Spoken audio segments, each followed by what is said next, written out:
With climbing being introduced into the Olympics back in 2020, competition climbing has become more parkour-like in order to have it be more interesting to viewers. This has influenced the style of bouldering all over the world in favour of more dynamic and extravagant routes. But how do you train for this?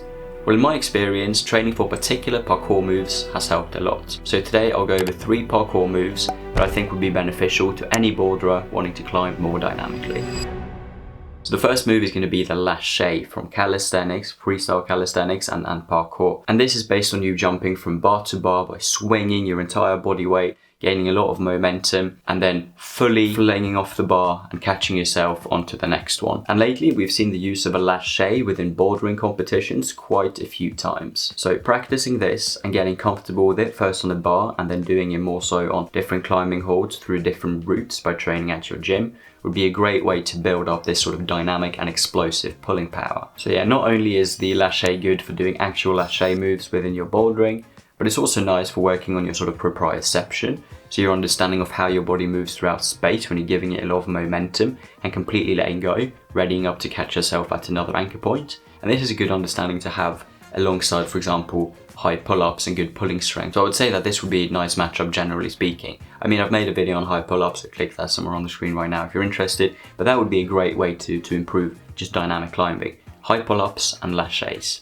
Now the next move is going to be the parkour roll, so perhaps a bit boring for some of you guys, but it actually comes with quite a few benefits. Learning the parkour roll is a good step that sort of feeds into, firstly, ukemi, which is the art of falling, and it's always a good thing to be able to know how to catch yourself properly, and if something goes wrong, to have that inner confidence that you know you can bail yourself out. And it's just that once you get more comfortable by taking big falls, you get more confident on the wall because you know that even if you make a massive move and you fail it, even if you can't stick these things you're trying to do, you know that you'll be alright because you know how to safely fall from it.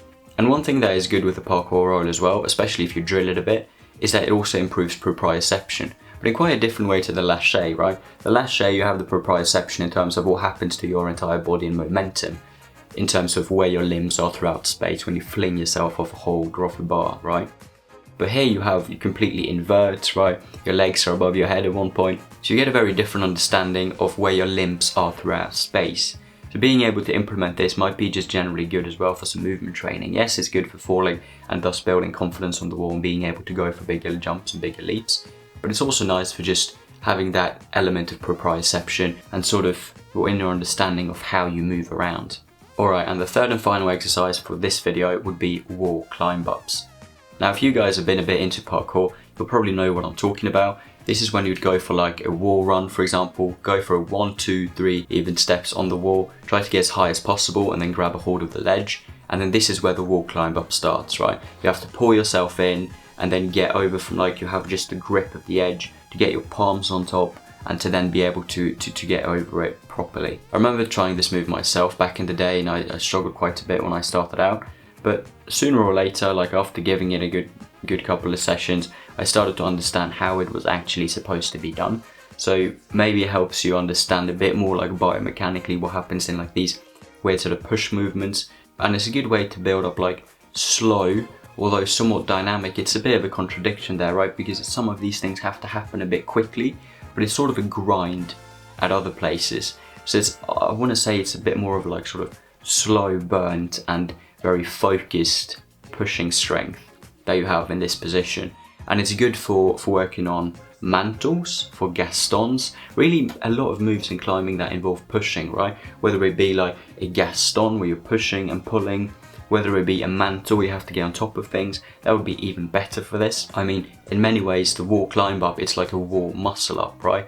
And in many ways that is exactly what a mantle is as well. Sure, it might look a bit different, you're not necessarily going to have the 90-degree edge, but it's a very similar thing, right? For mantles, you might not find too much of it if you do bouldering inside, although there will definitely be some routes that involve elements of mantling. But the big thing here would be that if you climb outdoors, pretty much every single route, you have to actually get to the top.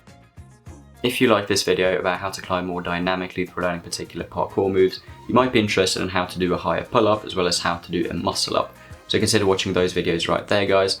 Without further ado, thanks for watching, and as always, remember to keep on training, train what you love, and I'll see you in the next one. Cheers.